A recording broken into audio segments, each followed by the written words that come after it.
You've been lied to. I have been using an absolutely insane character, especially if you're F2P or if you think Genshin's actually a hard game or you've never played a Souls game in your entire life.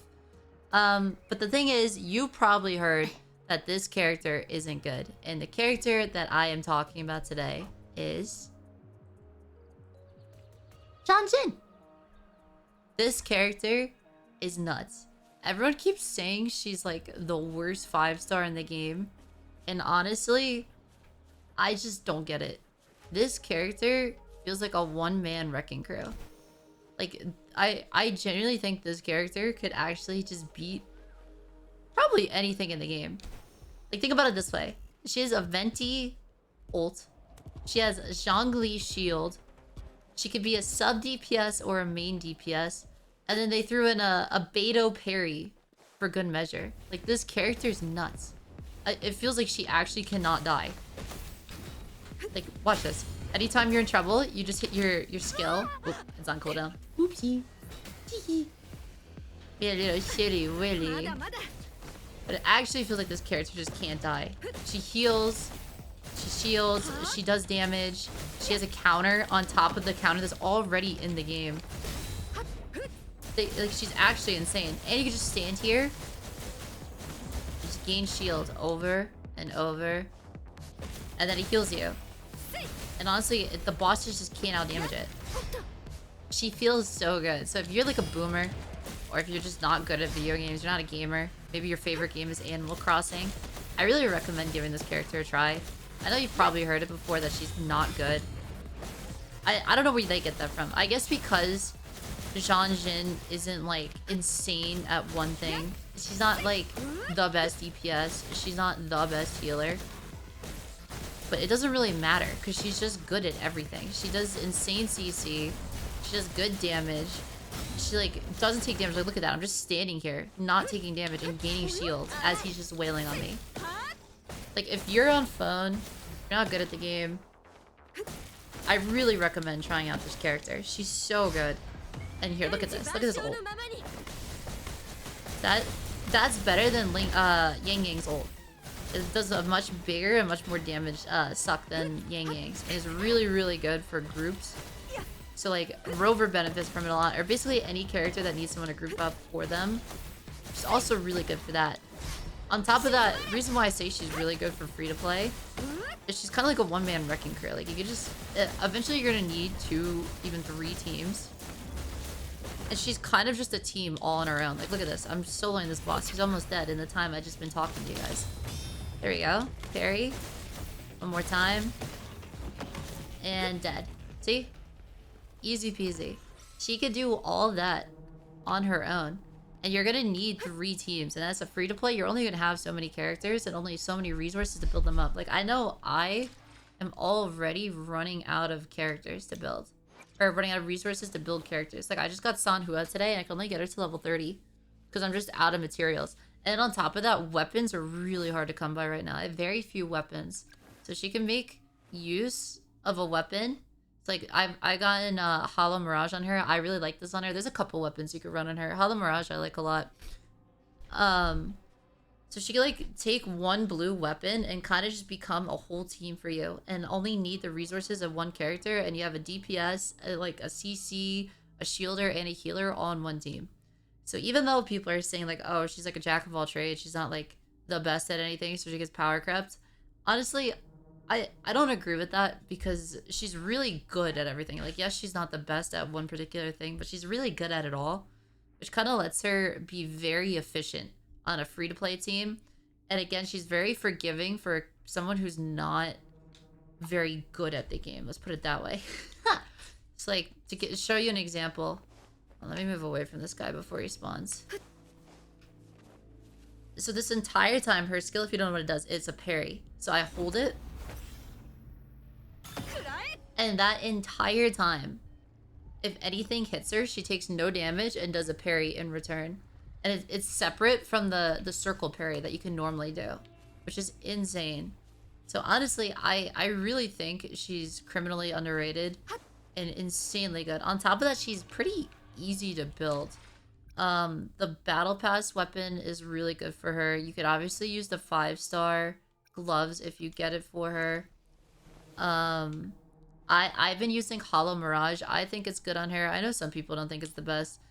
Hollow Mirage is good on her. There's another one that gives her energy regen. I haven't gotten all of them. Unfortunately, I can't show you. I only have, again, I'm free to play, so I don't have a ton of weapons. But there's one that gives energy regen. That's really nice for her if you want to like spam her ultimate. There's one that, what's it called? It's like the gauntlets, like number 21 or something. That one's pretty decent for her. I like Hollow Mirage. I think it's decent. It gives her attack and defense. Kind of just makes her even better at what she already does. Very simple. And then for building her, she's pretty easy to build too. So she scales pretty heavily with attack. So if you want, it's like I chose the Heron as my 5-star at the start because I knew this is who I wanted. I wanted Jianxin. And she scales heavy with attack. Like, you could put wind on her, but if you can't find a wind one, she also scales well with attack, which is very nice. So you could put a 3-cost attack until you find wind ones, which early on, like as you can see, I barely have any good echoes. Which makes it really nice that right now it's easy to build her. You just find anything with attack on it, slap it on her, arrow damage helps. Energy regen's nice, anything like that. And then besides that, you kind of just build her like a normal DPS. You just throw some like crit rate, crit damage on her. She's really easy to build. And then you could put the wind set. So I have 2-piece wind on her. Ideally, you could get 5-piece wind. Or your other option is you could do the set that gives energy regen. That's also really nice. Again, it depends if you want her to be more of a damage dealer or if you want her to be more of like an ult spammer, like sub DPS / grouper. But she's very easy to build. She's very flexible. She kind of does everything. And I think because of that, she's really underrated. Like, I feel like you hear people saying, oh, she's the worst 5-star. But in reality, she does it all, which makes her really high value for accounts that are free to play. And she's really high value for people that maybe aren't the best at games because she's very forgiving with that parry. She's very forgiving with the shield. She's very forgiving with the heal. And she's very simple. Like, as you saw during that boss fight, I was standing there and I was just channeling this ability. And I just kept gaining shield faster than he could do damage to me. Now, in high-end content, they might be able to break through that shield faster than she could put it up. But for as long as you time it like decently okay, say like you parry the boss, and you have a few seconds, then you could channel that, get your shield up. And it's definitely useful because later on, bosses are going to start one-shotting or pretty close to it, and the shield could save you from some of that. It'll be very nice as well. So overall, I really think Jianxin's really underrated. And a very good character that really everyone should pick up. I don't know, I really like her. It's going to be nice because I don't have a lot of characters right now, so she's kind of like a one-man wrecking crew for one of my teams. Especially when you need 3 of them. And I have so little characters built. I'm very excited to have her. I picked her with my selector. And I don't regret it at all. She's really fun. Also, like, come on, man. Look at the characters on this banner. Like, let's go to this. You have 3 children on the banner. And then 1 dude. Like, who are we gonna pick? Are we gonna pick one of the 3 children? The dude? Or like the cool monk lady with the big boobs and the big thighs? Like, come on. Look at her. She's so cute. She's so hot. Dude, I love her. Look at her. Oh, my little baby. And look at the little hug on her head. Dude, it's so cute. You can't tell me she's not cute, too. Like, on top of it all. She's so freaking cute. Yeah, I don't know. That's really all I gotta say. I feel like people are kind of really heavily underrating her, and there's people saying she falls off in the endgame, but the thing is, she also has some of the best sequences, in my opinion. So if we go, let's go back to her for a second. So if we go to her sequences, so her first one basically helps her become like, it has like a faster rotation. So if you want to run her as a sub DPS, this will help her rotation faster. Same thing with this one. It gives you an extra skill. Really nice. Gives you an extra parry. Gives you more energy regen. Like, a lot of these are really, like, useful. All these are super nice. I don't love this one. I don't think this one's that great. basically every single one after that is really good. My only complaint with her is she doesn't really buff much. And I think that's the main reason why people are saying she's not that good. Is because she's not like a top tier main DPS, and she also doesn't buff, which you kind of need a sub DPS to do. But I think it's worth it in terms of like she just gives you so much value out of one character. You don't have to worry about like building up an entire team, having a healer, having a sub DPS, having someone to group it up. She does all of it. And that is so much value this early on in the game, especially as a free-to-play. Or if you just, like, low spender. And again, if you're just not good at the game, it's gonna help you a lot, too.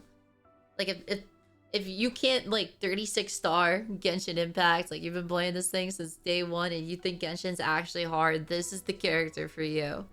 This is the character for you. And, like, even, like, I feel like I've been pretty good at this game. I've been soloing stuff as just Rover. And, like, even I still like her. I don't know. She's just really fun. She's really nice. I really recommend giving her a try. If you still have that selector, or if you still have this banner, I'd recommend picking her up. She's basically, like, a full team on her own. Definitely worth it. And, she's cute as hell. Look at her. Look at her thighs again. Look at the thighs, man. She's so friggin' cute. Anyways, I hope this is helpful. I really like Jianxin. I think she's so cute. She's one of my favorite characters in the game. I'm really glad I got her. And I hope this was helpful. I'll see you guys in the next video. Make sure to like, comment, and subscribe. Come check out my Twitch. I stream basically every day around 10 p.m. EST. Hope to see you guys there. Bye.